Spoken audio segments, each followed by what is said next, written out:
தென் தமிழ்நாட்டுக்கு first time இந்த ப்ரிஃபரன்ஸை ஒரு ப்ரையாரிட்டியை இந்த அரசு கொடுக்குது அப்படின்னு பார்க்குறீங்களா? ஆகவே தமிழ்நாட்டில் இந்த தொழில் அமைப்புகள் என்பது ஒரு பரவலாகத்தான் இருந்து வந்திருக்கிறது.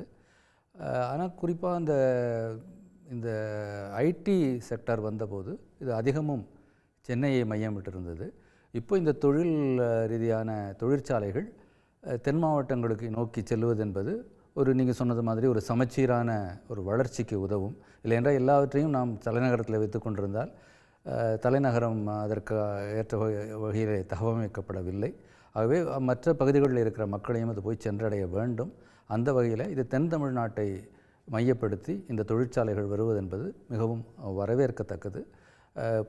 வளர்ச்சி என்பது அப்படித்தான் இருக்க வேண்டும், ஒரு இடத்தை நோக்கி குவிந்து இல்லாமல். பட் ரொம்ப காலமாக நாங்குநேரி சிறப்பு பொருளாதார மண்டலம் முரசொலி மாறன் அவர்கள் வர்த்தகத்துறை அமைச்சராக இருந்த காலத்திலிருந்து 96 காலத்திலிருந்து பேசிகிட்டு இருக்கிறோம்.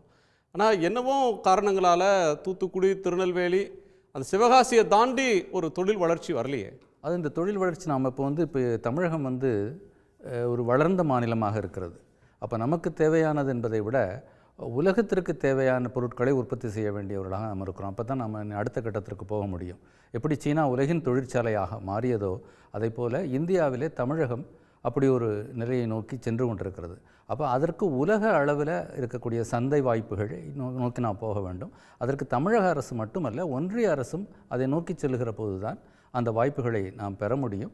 அந்த அடிப்படையில் இப்போது தமிழக அரசு செய்து கொண்டிருக்கிற செயற்பாடுகள் கொஞ்சம் நீங்கள் சொன்னது மாதிரி காலதாமதம் ஆனாலும் அந்த காலதாமதத்திற்கு நாம் முழுமையாக அரசாங்கத்தை மட்டும் குறை சொல்லிவிட முடியாது. பல்வேறு புறக்காரணிகள் இருக்கின்றன. அந்த அடிப்படையில் இது வரவேற்கத்தக்க முன்னெடுப்பு. இதை சிறப்பாக கொண்டு செல்ல முடியும். இதன் மூலம் தென் மாவட்டங்கள் சிறப்பான வளர்ச்சி பெறும் என்று நான் நினைக்கிறேன். உடனுக்குடன் செய்திகளை தெரிந்து கொள்ள சன் நியூஸ் பெல் ஐகானை கிளிக் பண்ணுங்க.